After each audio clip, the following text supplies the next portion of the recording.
10th class sem 1 social అండి, 6th lesson. మనం text book నేర్చుకోవడానికి ప్రధాన రీజన్ ఏంటి అంటే, మెటీరియల్స్లో అయితే కేవలం మెయిన్ పాయింట్స్ మాత్రమే రాస్తారు. ఈ టెక్స్ట్ బుక్లో అయితే ఆ మెయిన్ పాయింట్ గల రీజన్ దానికి ముందు కొంత విషయం అయితే యాడ్ చేయబడి ఉంటుంది. అది చదవడం వలన ఒక విషయం ఏంటి అనేది మనకు ఈజీగా అర్థమవుతుంది. టాపర్స్ యొక్క సజెషన్ ఏంటి అంటే, టెక్స్ట్ బుక్ కనుక మనం టెక్స్ట్ బుక్ను ఇంకా టైం వేస్ట్ చేయకుండా నేర్చుకుందాం. 6th లెసన్ విజయనగర సామ్రాజ్యం అనమాట. ఈ యొక్క లెసన్ ద్వారా మనం ఏం తెలుసుకుంటామో, ఈ యొక్క కొంతమంది అయితే ఈ యొక్క అభ్యాసన ఫలితాలు, కీలక భావనలను చదవడం మానేస్తున్నారండి. దీనివల్ల యూజ్ ఏంటి అంటే, ఈ యొక్క లెసన్ ద్వారా మనం ఏదైతే నేర్చుకుంటున్నామో అనే విషయంతో ఒక అవగాహనతో ముందుకు వెళ్ళడానికి ఉపయోగపడుతుంది అనమాట. ఇది విద్యార్థుల కోసమని ఇచ్చారు, కానీ ఇప్పుడు మనం చదువుతున్నాం కనుక మనం కూడా ఒక విద్యార్థులమేనండి. ఇది కూడా చదువుకుంటే ఒక లెసన్లో మనం ఏం నేర్చుకుంటాం అనేది ఇక్కడ ముందుగానే తెలుసుకోవచ్చు అనమాట. మధ్యయుగంలో విజయనగర సామ్రాజ్యం యొక్క వైభవం గురించి అర్థం చేసుకుంటారు. ఈ లెసన్లో విజయనగర సామ్రాజ్యం యొక్క వైభవం గురించి అర్థం చేసుకుంటారు. దక్షిణ భారతదేశంలోని విజయనగర సామ్రాజ్యానికి సమకాలీన రాజ్యాలైన రెడ్డి రాజులు మరియు బహమనీ సుల్తానుల గురించి తెలుసుకుంటారు. ఈ కాలంలోని సాంఘిక, రాజకీయ మరియు ఆర్థిక జీవనం గురించి అర్థం చేసుకుంటారు. విజయనగర సామ్రాజ్య వారసత్వాన్ని గురించి తెలుసుకొని ప్రశంసిస్తారు. భారతదేశ పటంలో విజయనగర పాలకులు బహమనులు, రెడ్డి మరియు ప్రాంతీయ రాజ్యాలను గుర్తిస్తాయి. సమకాలీన రాజులతో విజయనగర ప్రభువుల సంబంధాల గురించి తెలుసుకుంటారు. విజయనగర సామ్రాజ్య పాలనలో శ్రీకృష్ణదేవరాయల పాత్ర మరియు అతని విజయాలు ప్రశంసిస్తారు.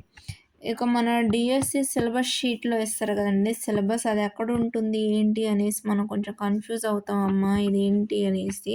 అవి ఏంటంటే ఈ కీలక భావనలు ఉన్నాయి కదా, ఇందులోంచి మన డిఎస్సి సిలబస్లో కనుక చూస్తే ఇవి మాత్రమే ఉంటాయి. అంటే ఇవి సిలబస్ షీట్లో ఇచ్చేవి. ఇవి తెలుసుకోకుండా మనం మొత్తం చదువుతున్నాం, ఏం చదువుతున్నామో కూడా కొన్నిసార్లు అర్థం కాని పరిస్థితుల్లో గందరగోళంలో ఉండిపోతాం. విజయనగర పాలకులు, రాజకీయ, సాంఘిక మరియు ఆర్థిక జీవనం, కళలు మరియు నిర్మాణాలు, సమకాలీన రాజవంశాలు, బహమనీ, సుల్తాను, రెడ్డి రాజులు అనమాట. వీటి గురించి ఈ లెసన్లో మనం తెలుసుకుంటాం. ఇందులోంచి బిట్స్ రావు, కానీ ఈ యొక్క లెసన్లో మనం ఏం నేర్చుకుంటాం అనే దానిపై ఒక అవగాహనతో ముందుకు వెళ్తే బాగుంటుంది కదా అనేసి నా యొక్క సలహా అన్నమాట.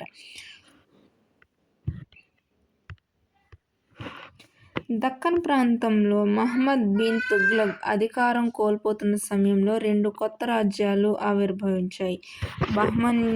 తుగ్లక్ అధికారం కోల్పోతున్న సమయంలో 2 కొత్త రాజ్యాలు ఆవిర్భవించాయంట. ఇది కూడా బిట్టండి.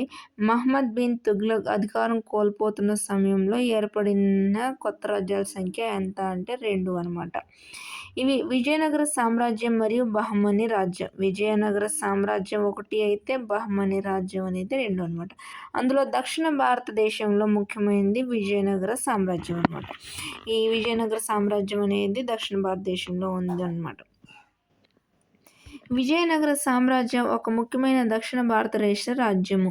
దక్షిణ భారతదేశంలో ముస్లింల దురాక్రమణకు వ్యతిరేకంగా హిందూ మతం తన దైవిక సాంస్కృతిక సాంప్రదాయాల పరిరక్షణలో ఒక విజేతగా వ్యవహరించడం ద్వారా తన చారిత్రక ప్రయోజనాలను కాపాడుకుంది.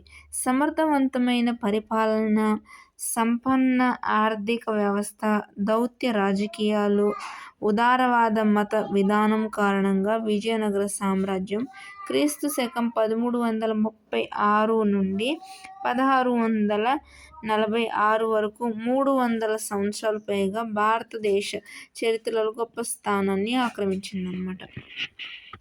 1336 నుంచి 1646 దాదాపుగా 300 సంవత్సరాలు అనమాట. 310 సంవత్సరాలు పైచిలుకే అనమాట. 14 నుంచి 15 శతాబ్దంలో మొత్తం దక్షిణ భారతదేశం విస్తరించిన ప్రపంచంలో 2వ అతిపెద్ద రాజధాని నగరం గల సామ్రాజ్యపు రాజధాని. ఆ సమయంలో లండన్, పారిస్ల కంటే పెద్దదిగా పేరుగాంచినది.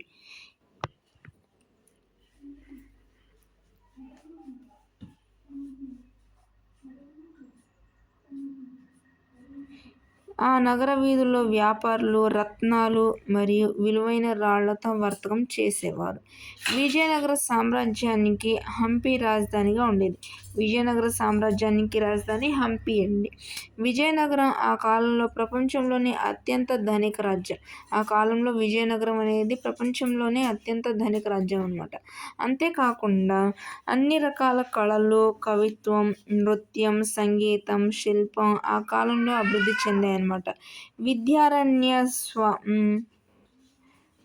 సాయన, అల్లసాని పెద్దన్న, దూర్జటి, పింగళి సూరన మరియు తెనాలి రామకృష్ణ వంటి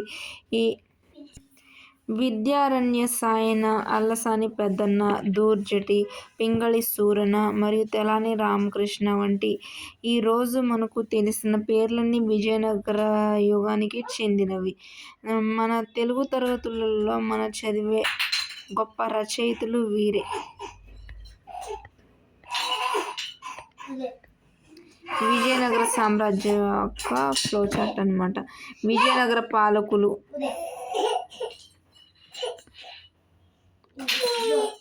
విజయనగరంలో గల వంశాలు: సంగమ, సాళువ, తుళువ, అరవీడు. ససాతువ, సంగమ, సాళువ, తుళువ, అరవీడు. రాజకీయ, సామాజిక, ఆర్థిక జీవితం. పాలనా విభాగాలు: మండలాలు, నాడులు, స్థలాలు, గ్రామాలు. కళారూపాలు: కర్ణాటక సంగీతం, కూచిపూడి, యక్షగానం. ఇవి కళలు అన్నమాట. సమకాలీన రాజ్యాలు: బహమనీ రాజ్యం, రెడ్డి రాజ్యం. విజయనగర పాలకులు.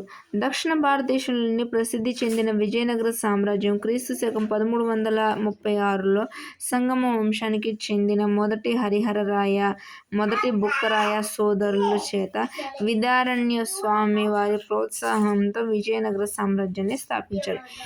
విద్యారణ్య స్వామి ప్రోత్సాహంతో మొదటి హరిహరరాయ, మొదటి బుక్కరాయ అంటే వీరిద్దరూ కూడా మొదటి వారే అన్నమాట. హరిహరరాయ, బుక్కరాయ విద్యారణ్య స్వామి ప్రోత్సాహంతో విజయనగర సామ్రాజ్యాన్ని స్థాపించారు. విజయనగర రాజధాని ప్రస్తుత కర్ణాటక రాష్ట్రంలోని హంపి అన్నమాట. విజయనగర రాజధాని ప్రస్తుతం కర్ణాటకలో ఉన్న హంపి అన్నమాట. మొదటి హరిహరరాయ మరియు మొదటి బుక్కరాయ మొదటగా వరుగల్లుకు చెందిన కాకతీయ రాజులు రెండవ ప్రతాపరుద్రుని ఆస్థానంలో క్రీస్తు శకం 1323లో పనిచేశారన్నమాట. ఇవి కాకతీయుల కాలం నాటి రెండవ ప్రతాపరుద్రుని కాలంలో వీరిద్దరు పనిచేశారన్నమాట. 1323లో కాకతీయ రాజ్యాన్ని ముస్లింలు ఆక్రమించడంతో హరిహర, బుక్కరాయ సోదరులు ఇద్దరు కంపిలి రాజ్యానికి ఆధునిక కర్ణాటకకి వెళ్ళారు. వారు అక్కడ మంత్రులుగా పనిచేశారు. అయితే కంపిలి పాలకులు ముస్లిం తిరుగుబాటుదారునికి ఆశ్రయం ఇచ్చినందున కంపిలిని మహమ్మద్ తుగ్లక్ ఆక్రమించాడు. మొదట హరిహరరాయ మరియు మొదటి బుక్కరాయలు ఇద్దరిని ఖైదు చేసి ఇస్లాం మతంలోకి మార్చారు మరియు కంపిలి రాజ్యంలోని తిరుగుబాటులను పరిష్కరించడానికి సోదరులిద్దరిని మరలా కంపిలిలో నియమించారు. తర్వాత వారు విద్యారణ్య స్వామి చొరవతో హిందూ మతంలోకి తిరిగి వచ్చారన్నమాట. విద్యారణ్య స్వామి ప్రోత్సాహంతోనే ఈ యొక్క సామ్రాజ్యాన్ని స్థాపించారు. తిరిగి హిందూ మతంలోనికి రావడానికి కూడా ఈయనే కారణం అన్నమాట. తుగ్లక్ సామ్రాజ్యం బలహీనపడడంతో వారు కూడా తమ స్వాతంత్ర్యాన్ని ప్రకటించుకున్నారు. క్రీస్తు శకం 1336లో విజయనగరం అనే కొత్త నగరాన్ని తుంగభద్ర నదికి దక్షిణ ఒడ్డున స్థాపించారు. ఇక్కడ బిట్టకు వచ్చింది. విజయనగరం అనే కొత్త నగరం ఏ నది ఒడ్డున ఉంది అనేసి తుంగభద్ర. ఇది దక్షిణ ఒడ్డున ఉందన్నమాట. తుంగభద్ర నదికి దక్షిణ ఒడ్డున స్థాపించబడింది అన్నమాట. చూడండి ఇక్కడ విద్యారణ్య స్వామి వారు తుంగభద్ర నది ఒడ్డున విజయనగర సామ్రాజ్యాన్ని ఎందుకు స్థాపించారు? ఏ రాజవంశ కాలంలో అంటే కాకతీయుల రాజవంశంలో రెండవ ప్రతాపరుద్ర కాలంలో ఈయన పనిచేశారనమాట. మొదటి హరిహర రాయ, మొదటి బుక్కరాయలు ఇద్దరు కలిసి.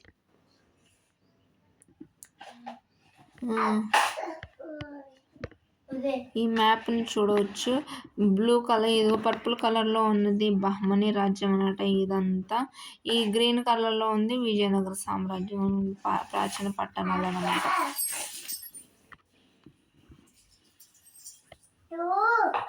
పద్నాలుగవ సంవత్సరం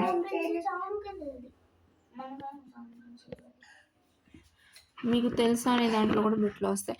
హంపి వద్ద ఉన్న శిథిలాలు 1805 ఇంజనీర్ పురాతత్వ శాస్త్రవేత్త అయిన కల్నల్ కొలిన్ మెకంజీ కాలంలో వెలుగులోకి వచ్చాయి. అతడు ఇంగ్లీష్ ఈస్ట్ ఇండియా కంపెనీ ఉద్యోగి మరియు మొదటి భారతీయ సర్వేయర్ జనరల్ అన్నమాట. ఇతను కొలిన్ మెకంజీ అనే అతను ఇంగ్లీష్ ఈస్ట్ ఇండియా కంపెనీ ఉద్యోగి మరియు మొదటి భారతీయ సర్వేయర్ జనరల్ అన్నమాట. విజయనగర రాజులు మరియు మదురై సుల్తాన్ల మధ్య పోరాటం సుమారు 4 దశాబ్దాలుగా అంటే 40 సంవత్సరాలు అన్నమాట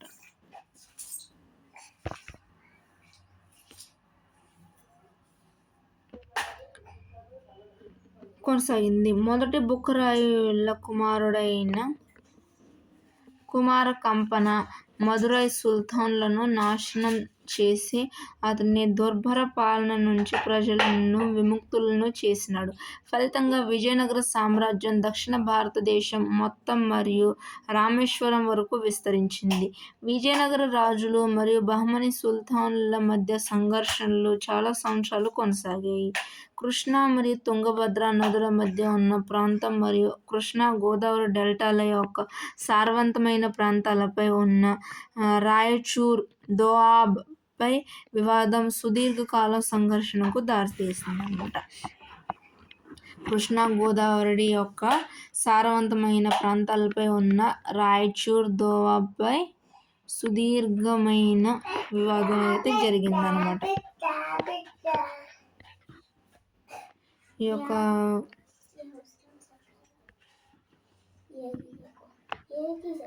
సంగమ వంశం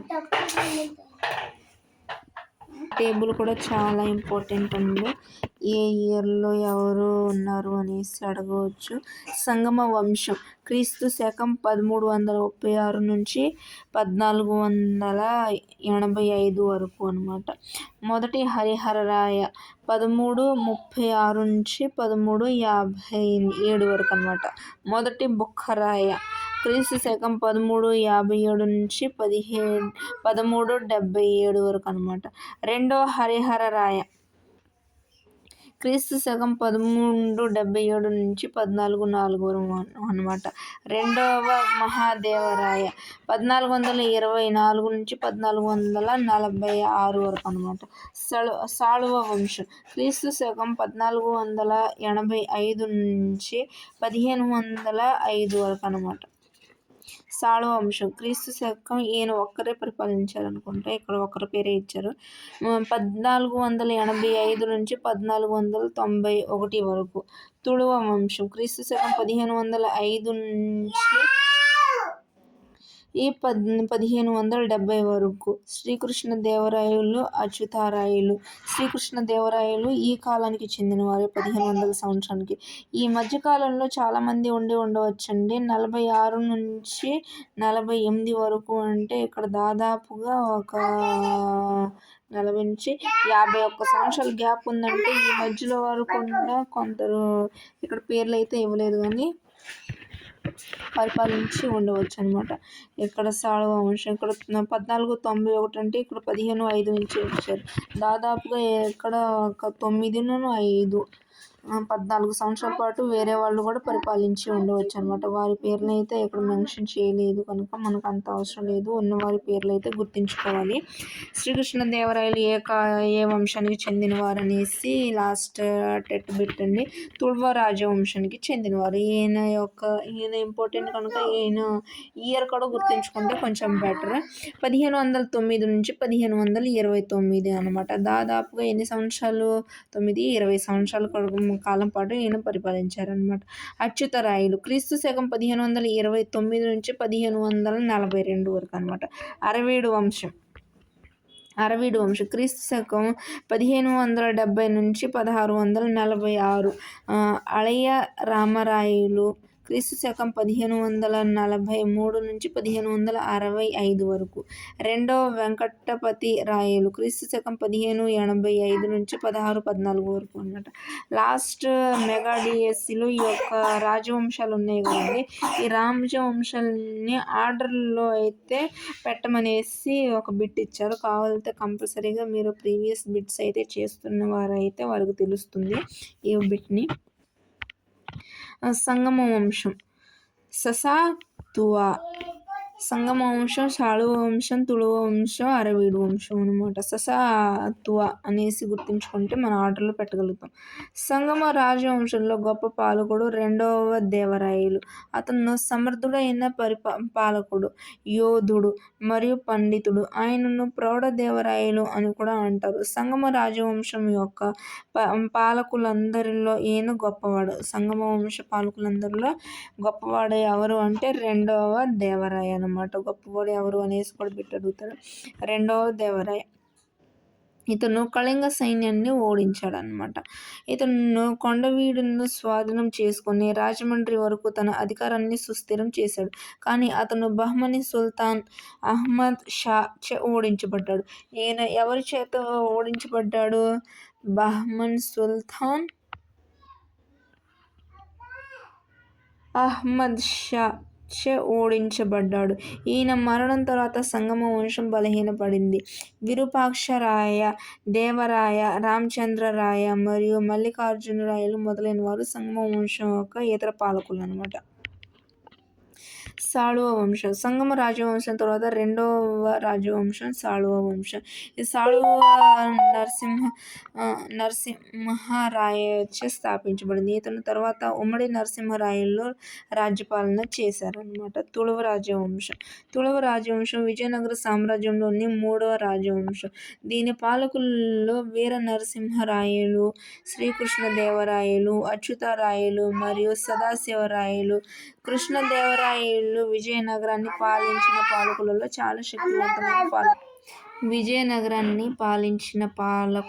చాలా శక్తివంతమైన పాలకుడు అన్నమాట. ఎవరు? శ్రీకృష్ణదేవరాయలు. శ్రీకృష్ణదేవరాయల గురించి ఇక్కడ కొంచెం ఇచ్చారు. 1509 నుంచి 1529 వరకు అన్నమాట. దాదాపుగా 20 సంవత్సరాలు పరిపాలించారు. తుళువ వంశ స్థాపకుడు వీర నరసింహరాయలు. విజయనగర పాలకులలో గొప్పవాడైన శ్రీకృష్ణదేవరాయలు తుళువ రాజవంశానికి చెందినవాడు. ఇతను సమర్థుడైన పరిపాలకుడు, గొప్ప సైనిక సామర్థ్యాన్ని కలిగి ఉండేవాడు. ఇతను విదేశీ వాణిజ్యం యొక్క ప్రాధాన్యతను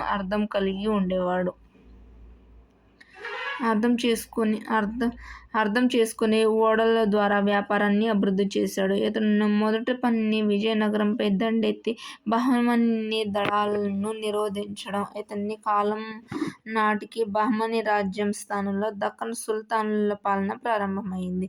దివానీ యుద్ధంలో ముస్లిం సైన్యాలు శ్రీకృష్ణదేవరాయల చేత నిర్ణయాత్మకంగా ఓడించబడ్డాయి. ఆ తర్వాత శ్రీకృష్ణదేవరాయలు రాయచూర్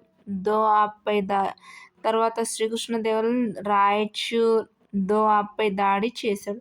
దీని ఫలితంగా బీజాపూర్ సుల్తాన్ ఇస్మాయిల్ ఆదిల్ షా ఘర్షణలు జరిగింది. ఈ యుద్ధంలో శ్రీకృష్ణదేవరాయలు అతన్ని ఓడించారు. క్రీస్తు శకం 1520లో రాయచూర్ నగరాన్ని స్వాధీనం చేసుకున్నాడు. ఇతను గొప్ప తెలివైన మంత్రి అయిన తిమ్మరుసు శ్రీకృష్ణదేవరాయలకు తన పరిపాలనలో సహాయకునిగా, మార్గదర్శకునిగా ఉండేవాడు. తిమ్మరుసు శ్రీకృష్ణదేవరాయలకి ఏ విధంగా సహాయకుడు అంటే మార్గదర్శిగా అనమాట. సలహాలు ఇచ్చేవాడు ఉంటారు కదా వ్యక్తిగా.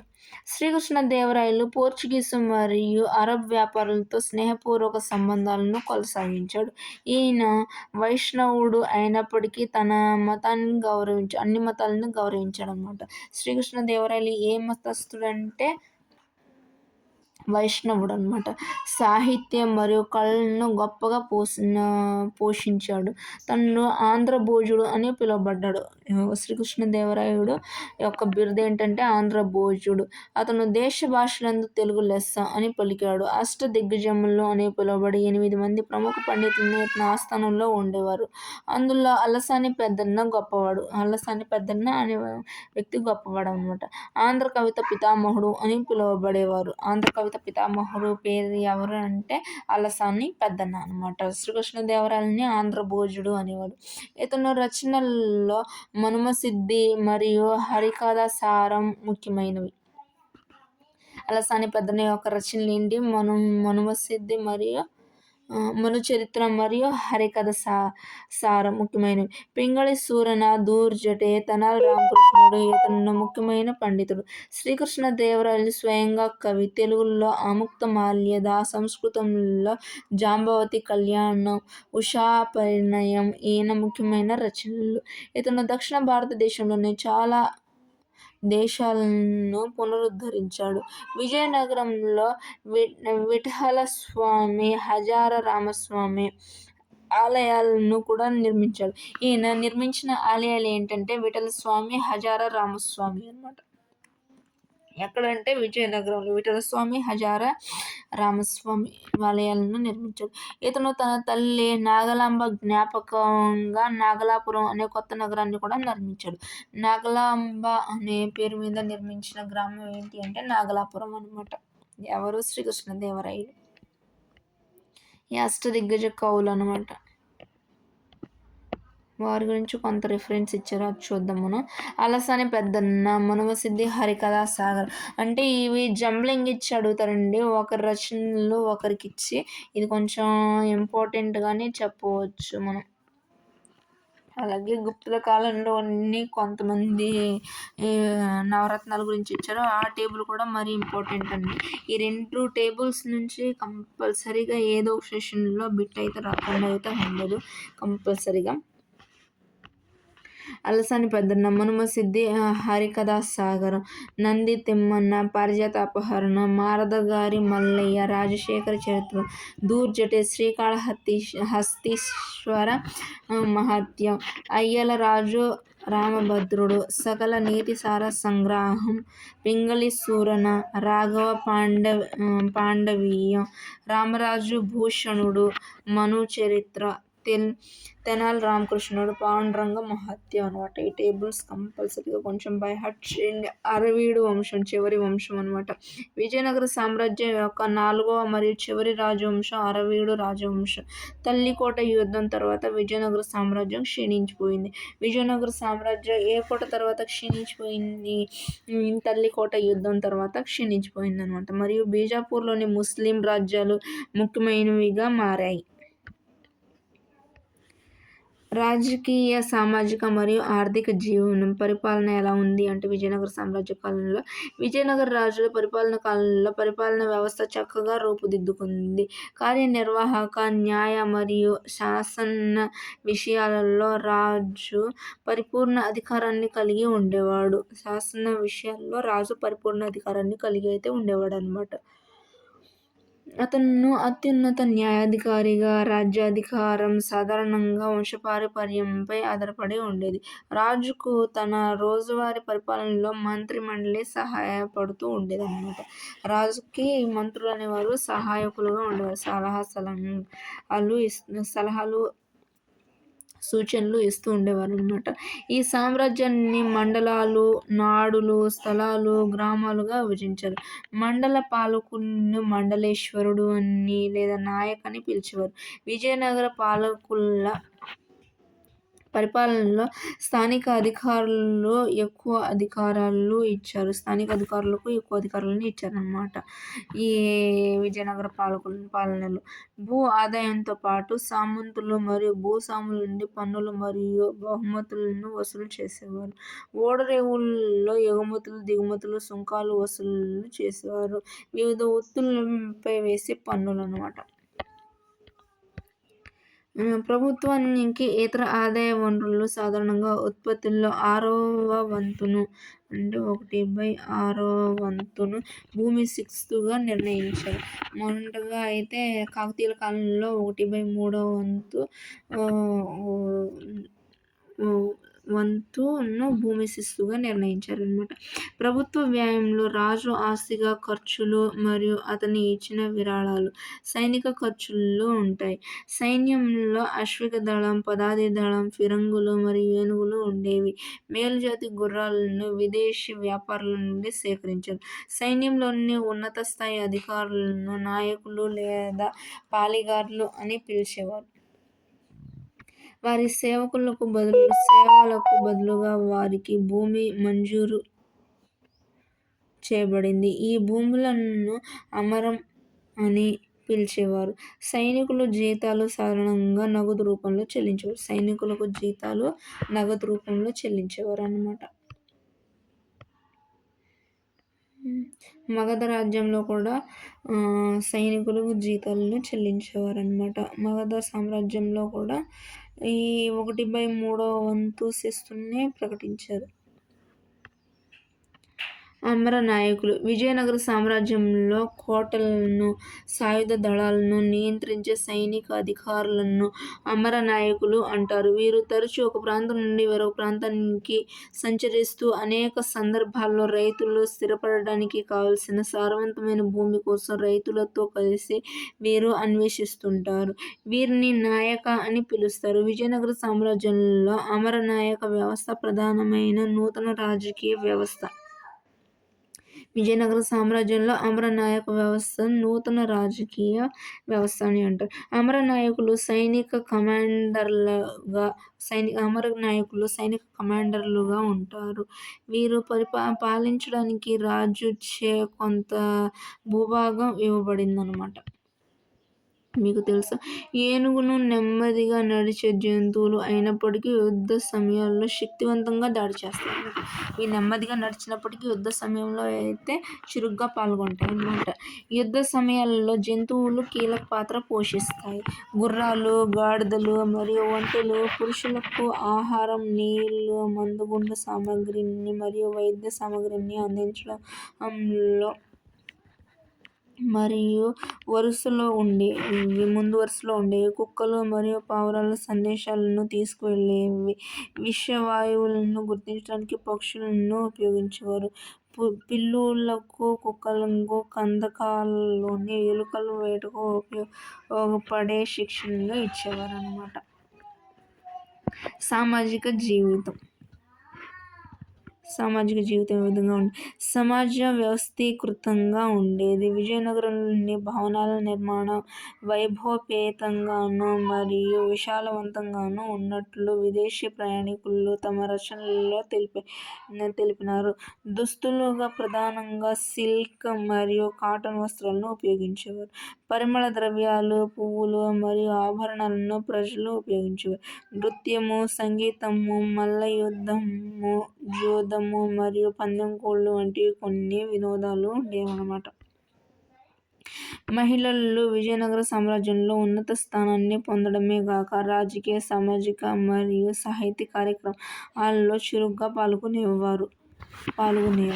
వారు విద్యావంతులే కాక కుస్తీ, సంగీతం మరియు లలిత కళల్లో శిక్షణను పొందారు. కుమార కంపన భార్య గంగాదేవి మధురా విజయం అనే ప్రసిద్ధమైన రచన చేసింది. మధురా విజయం రాసింది ఎవరు అంటే కుమార కంపన యొక్క భార్య గంగాదేవి అన్నమాట. తాళ్లపాక తిమ్మక్క మరియు ఆతుకూరి మొల్ల ఈ కాలానికి చెందిన తెలుగు ప్రసిద్ధ కవయిత్రులు. న్యూనిక్ ప్రకారం రాజభవనాలలో పెద్ద సంఖ్యలో మహిళలు, నృత్యకారిణులు, గృహ సేవకులు మరియు పల్లకీ మోసేవారు. మోసేవారుగా ఉండేవారన్నమాట. ఏకపత్ని వ్రతము సాధారణంగా అమల్లో ఉండేది. ఒకే భార్య తత్వం అనేది సాధారణంగా అమల్లో ఉండేదన్నమాట. కానీ రాజు కుటుంబంలో బహుభార్యతో ఉండేది. వితంతువులు తిరిగి వివాహం చేసుకోవచ్చు అన్నమాట ఆ కాలంలో. ఆర్థిక పరిస్థితులు. విదేశీ ప్రయాణికుల కథనాల ప్రకారం విజయనగర సామ్రాజ్యం ప్రపంచంలోని అత్యంత సంపన్నమైన ప్రాంతాల్లో ఒకటన్నమాట. ప్రపంచంలోని అత్యంత సంపన్నమైన ప్రాంతాల్లో విజయనగరం కూడా ఒకటి. వ్యవసాయం ప్రజల ప్రధాన వృత్తిగా కొనసాగింది. నీటిపారుదల సౌకర్యాలు మెరుగుపరచబడ్డాయి. వారు వారి నీటిపారుదల వ్యవస్థను నియంత్రించుకున్నారు. కొత్త చెరువులు నిర్మించారు. తుంగభద్ర నది వంటి వాటిపై ఆనకట్టలను నిర్మించారు. అనేక పరిశ్రమలు స్థాపించబడ్డాయి.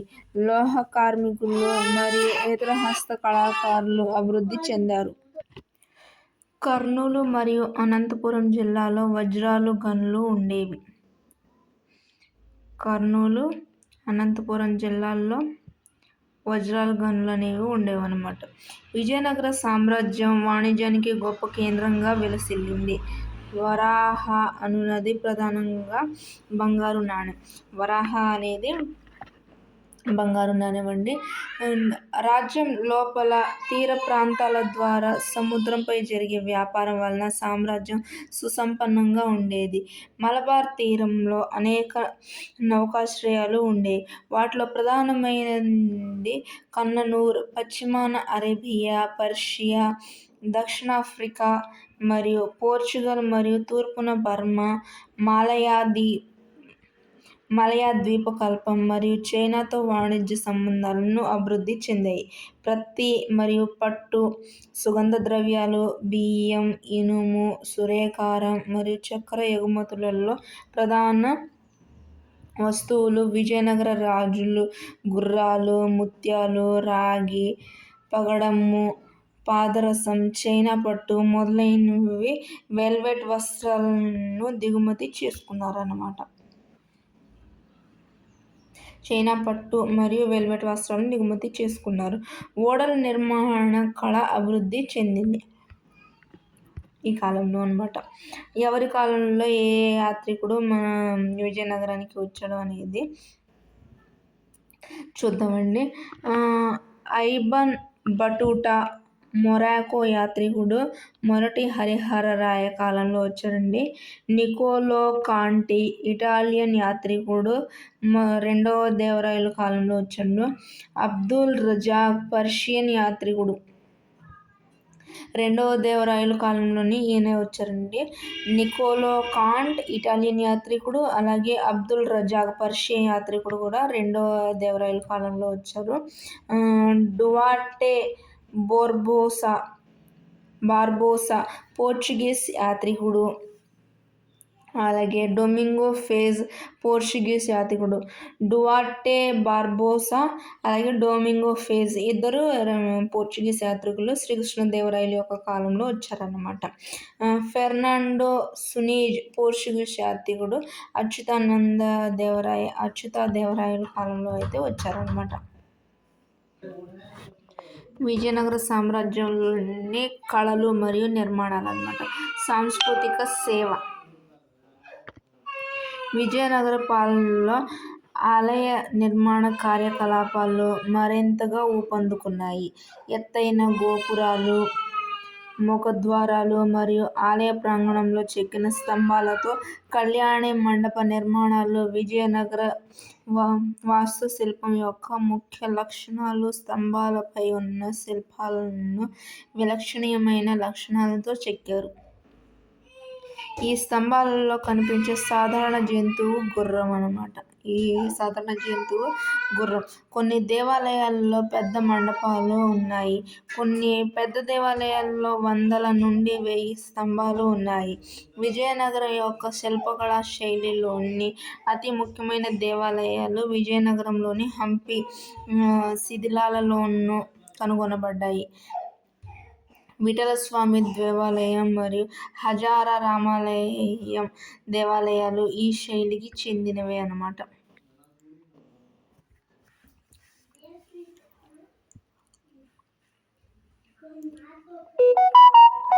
కాంచీపురంలోని వరదరాజ దేవాలయం మరియు ఏకాంబరనాథ దేవాలయాలు విజయనగర రాజుల నిర్మాణ శైలి గొప్పతనానికి ఉదాహరణలుగా నిలుస్తాయి.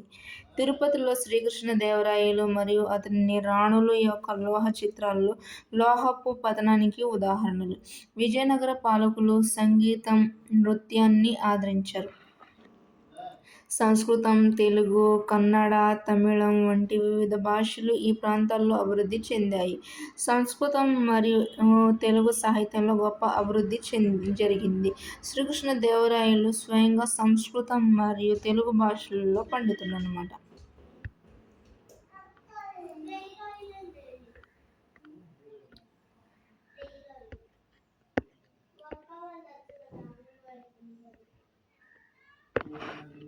కళలు మరియు సంగీతం. ఈ కాలంలో కర్ణాటక సంగీత సాంప్రదాయం అభివృద్ధి చెందింది. విద్యారణ్య స్వామి సంగీత సర్వస్వం అనే గ్రంథాన్ని రాశాడు. విద్యారణ్య స్వామి రాసిన సంగీత సంగీత సర్వస్వం అనే గ్రంథాన్ని రాశాడు. ప్రౌఢదేవరాయలు రాసిన మహానాటక సుధానిధి అను రచన కూడా సంగీతానికి చెందినదే.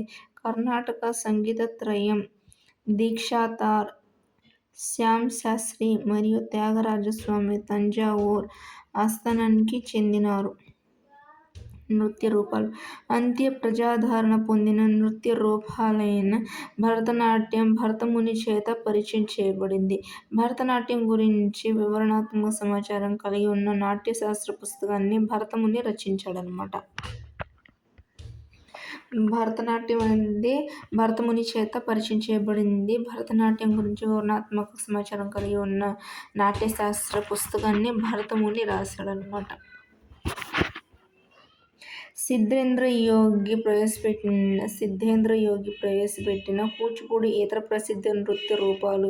కాకతీయుల యొక్క నృత్య రూపమైన పేరిణి నాట్యం యొక్క ప్రాచుర్యం పొందాయి. భాగవతం నుండి ప్రత్యేకంగా ఉద్భవించి ఇతివృత్తాలలో యక్షగానం అనేది నృత్య రూపకం కూడా ప్రజాదరణ పొందింది.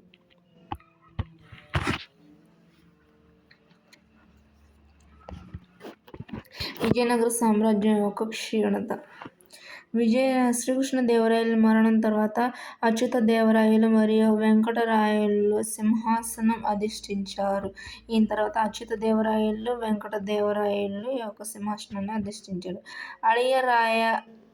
అళియరామరాయలు పాలనలో బీజాపూర్, అహ్మద్నగర్, గోల్కొండ మరియు బీదర్ సంయుక్త దళాలు ఒక కూటమిగా ఏర్పడి క్రీస్తు శకం 1565లో తల్లికోట వద్ద అళియరామరాయలను ఎదుర్కొన్నాయి. రామరాయలను ఇద్దరి ముస్లిం సేనానులు మోసగించి శత్రువులతో చేతులు కలిపారు. అళియరామరాయలు ఓడింపబడ్డాడు. అళియరామరాయలు మరియు అతని ప్రజలు కనికరం లేకుండా చంపబడ్డారు. అళియరామరాయలు మరియు అతని ప్రజలు కనికరం లేకుండా చంపబడ్డారు. దేవాలయాలను ధ్వంసం చేయబడ్డాయి. ఈ యుద్ధాన్ని రాక్షస తంగడి యుద్ధం అనేసి అంటారు. ఈ యొక్క యుద్ధాన్ని రాక్షస తంగడి యుద్ధం అంటారు. రామరాయలను జైలులో ఉంచి ఉరితీశారు. విజయనగరం ముస్లిం సైన్యం అలచే ధ్వంసం చేయబడ్డాయి. ఈ యుద్ధం విజయనగర సామ్రాజ్యం యొక్క ముగింపుగా భావించబడింది. అయితే విజయనగర రాజ్యం అరవీడు రాజవంశం కింద మరో శతాబ్దం పాటు ఉనికిలో ఉంది. తిరుమల శ్రీరంగం మరియు రెండవ వెంకటరామరాయలు ఈ రాజవంశానికి చెందిన ప్రముఖమైన పాలకులు. విజయనగర రాజ్యానికి చెందిన చివరి పాలకుడు మూడవ శ్రీరంగరాయలు అన్నమాట. మూడవ శ్రీరంగరాయలు. ఇతర సమకాలీన రాజ్యాలు అన్నమాట. రెడ్డి రాజ్యము. రెడ్డి రాజ్యాన్ని దక్షిణ భారతదేశంలో ప్రోలయ వేమరెడ్డి స్థాపించారు. రెడ్డి రాజులు క్రీస్తు శకం 1325 నుండి 1448 వరకు 100 సంవత్సరాల పాటు తీర ప్రాంతంతో పాటు మధ్య ఆంధ్రాను పరిపాలించాడు. ఈయన 1325 నుంచి 1448 వరకు 100 సంవత్సరాల పాటు తీర ప్రాంతంతో పాటు మధ్య ఆంధ్రాను పరిపాలించారు. ఎవరంటే రెడ్డి రాజ్యం.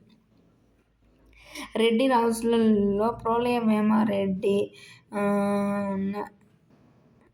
అనపోతారెడ్డి, ప్రోలయ వేమారెడ్డి, అనపోతారెడ్డి, కుమారగిరిరెడ్డి, పెదకోమటి వేమారెడ్డి మొదలైన వారు ముఖ్యులు.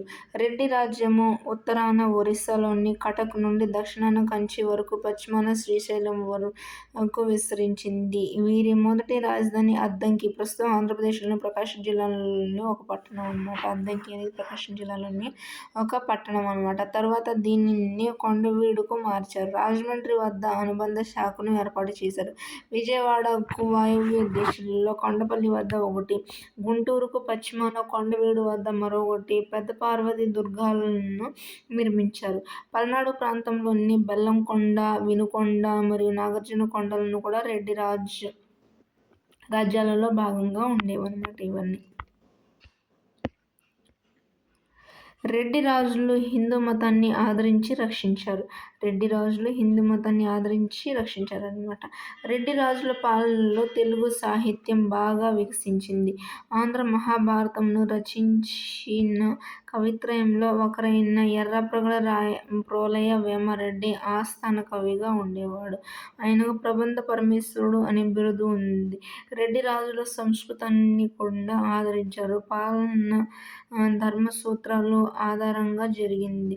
వ్యవసాయ మిగులులో 1/6 అంటే 1/6 పన్ను విధించారు. అనపోతారెడ్డి పాలనలో కస్టమ్స్ సుంకాలు మరియు వాణిజ్యంపై పన్నులు రద్దు చేయబడ్డాయి. ఫలితంగా వాణిజ్యం వృద్ధి చెందింది. మోటుపల్లి నౌకాశ్రయం ద్వారా సముద్ర వ్యాపారం జరిగింది. రేచర్ల ప్రభువులతో మరియు ఒరిస్సాకు చెందిన గజపతులతో జరిగిన యుద్ధాల కారణంగా వీరి రాజ్యం క్షీణించింది. తర్వాత కాలంలో రెడ్డి రాజులు గోల్కొండ ముస్లిం రాజుల సామ్రాజ్యంలో సామంతులుగా స్థిరపడవలసి వచ్చిందన్నమాట.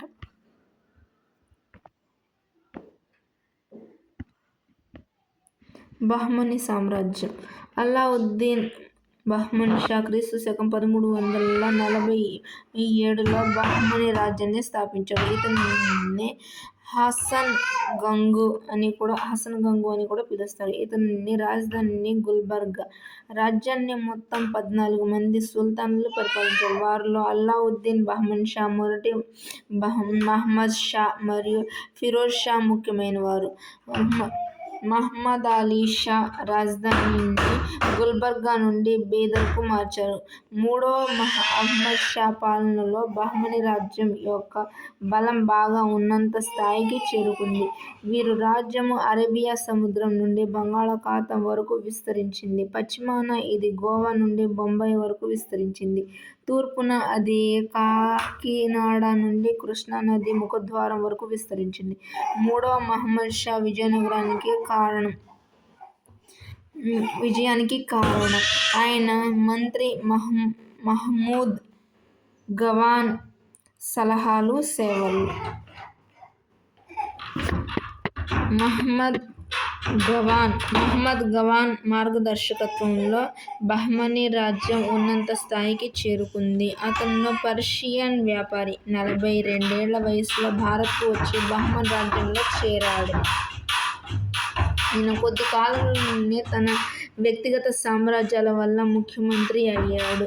అతను రాజ్యానికి విధేయుడిగా ఉన్నాడు. అతను గొప్ప విద్వాంసుడు మరియు సైనిక మేధావి కూడా. అతను విజయనగరం, ఒరిస్సా మరియు కృష్ణా గోదావరి డెల్టాపై విజయవంతమైన యుద్ధాలను చేశాడు. ఇతను తన వరుస విజయాల ద్వారా బహ్మనీ రాజ్యాన్ని విస్తరించాడు. సుల్తాన్ యొక్క అధికారాన్ని పెంచడం కోసం వారు ప్రతి రాష్ట్రంలో అధికారులను నియమించారు. ప్రభువుల ప్రాంతాలపై సుల్తాన్ నియంత్రణను పెంచడమే దీని ఉద్దేశం. చాలా కోటలు ఈ అధికారుల నియంత్రణలో ఉన్నాయి. బాధ్యతలు విస్మరించిన ప్రభువులకు వేతనాలు తగ్గించబడ్డాయి. ఇది ప్రభువులకు నచ్చలేదు. దక్కన్ ప్రభువులు గవాన్కు వ్యతిరేకంగా కుట్ర పన్నినారు. మరణశిక్ష విధించవలసిందిగా సుల్తాన్ ప్రేరేపించారు. మూడవ మహమ్మద్ షా క్రీస్తుశకం 1482లో మరణించాడు. అతని తరువాత రాజ్య పరిపాలన చేసిన వారంతా బలహీనులు. అందువలన బహ్మనీ సామ్రాజ్యం అహ్మద్నగర్, బీవార్, బీజాపూర్, గోల్కొండ అనే 5 భాగాలుగా విడిపోయిందన్నమాట. ఎన్ని భాగాలంటే 5 భాగాలుగా విడిపోయింది. ఇంతటితో ఈ లెసన్ అయితే కంప్లీట్ అయిందండి. ఈ లెసన్స్ అన్నీ చాలా ఇంపార్టెంట్ అండి. వీటి నుండి కంపల్సరీగా ఒక్క బిట్టు లేకుండా అయితే ఉండదు. ప్రతి లెసన్ నుంచి ఒక్కొక్క సెక్షన్లో ఒక్కొక్క బిట్ అనేది ఉంటుంది. అంతర్వేది 5 నదుల మధ్య ఉన్న భూభాగము. ఫిరంగులు యుద్ధాల్లో ఉపయోగించే పెద్ద శక్తివంతమైన తుపాకులు. నాయక చక్రవర్తి తరపున పౌర మరియు సైనిక విధులను నిర్వహించేవారు. వ్యాపారులు అమ్మకములు మరియు కొనుగోళ్లు చేసేవారు. దండయాత్ర సాయుధ దళాలు దాడి, ఆక్రమణ లేదా ముట్టడి అన్నమాట. దండయాత్ర అంటే దోచుకోవడం. ఇంతటితో ఈ లెసన్ కూడా కంప్లీట్ అయిందండి. నెక్స్ట్ సెమ్ 2 స్టార్ట్ చేద్దాము. Thank you.